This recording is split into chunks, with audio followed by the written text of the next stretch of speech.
നമസ്തേ പ്രിയമുള്ള പ്രേക്ഷകരെ, ഇവിടെ ചർച്ച ചെയ്യുന്നു ജ്യോതിഷ വിഷയം നിങ്ങളുടെ നാളെയിൽ നാം പ്രതിപാദിക്കുന്ന നാളത്തെ ദിനം 2026 ആഗസ്റ്റ് മാസം 8-ാം തീയതി, അതായത് 1201 കർക്കിടക മാസം 23-ാം തീയതി മന്ദവാരം ശനിയാഴ്ച.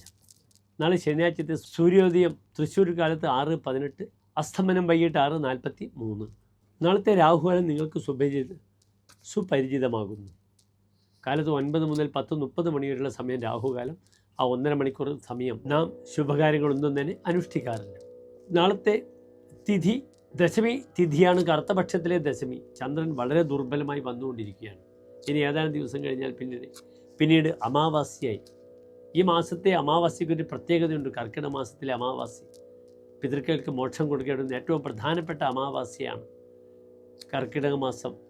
ഈ കർക്കിടക മാസത്തിൽ വരുന്ന അമാവാസ്യ 12-ാം തീയതിയാണ് അമാവാസ്യ വരുന്നത്. എൻ്റെ പ്രിയമുള്ള പ്രേക്ഷകർ 11-ാം തീയതി തന്നെ അതിനുവേണ്ട മുന്നൊരുക്കങ്ങളൊക്കെ തയ്യാറാക്കി 12-ാം തീയതി കാലത്ത് തന്നെ പിതൃക്കൾക്ക് ബലിക്രിയകളൊക്കെ ചെയ്ത് സന്തോഷിപ്പിക്കണം.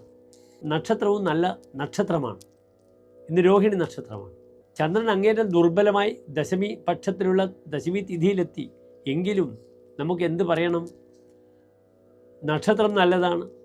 കറുത്തപക്ഷത്തിലെ ദശമിക്ക് ചന്ദ്രൻ ദുർബലമാണ് എന്നല്ലാതെ നവമിയെപ്പോലെ അല്ലെങ്കിൽ ചതുർദശിയെപ്പോലെ ചതുർത്ഥിയെപ്പോലെ രിക്താതിഥി എന്ന് പറഞ്ഞിട്ടില്ല.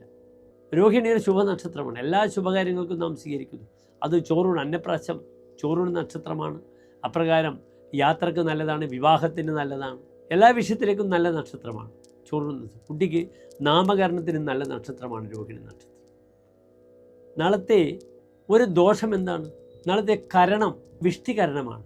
4 മണി വരെ വിഷ്ടികാലത്ത് ചെയ്യുന്ന കാര്യങ്ങളെല്ലാം തന്നെ വിനാശത്തെ പ്രാപിക്കുമെന്ന് പറഞ്ഞിട്ടുണ്ട്. വിഷ്ടികാലം കൃതം കാര്യം വിനാശം ഉപഗച്ഛതി. അതിനാൽ നാശം ഉണ്ടാക്കുന്ന രീതിയിലുള്ള ഒരു പ്രക്രിയകൾക്ക് നാളത്തെ സമയം ശ്രദ്ധിക്കണം. നാളെ എൻ്റെ പ്രിയപ്പെട്ട പ്രേക്ഷകർക്ക് ഏറ്റവും ഉത്തമമായ സമയം കാലത്ത് 10:45 മുതൽ 12 മണി വരെയുള്ള സമയം. എല്ലാ ശുഭകാര്യങ്ങൾക്കും വളരെ അനുകൂലമായി സ്വീകരിക്കാവുന്നതാണ്.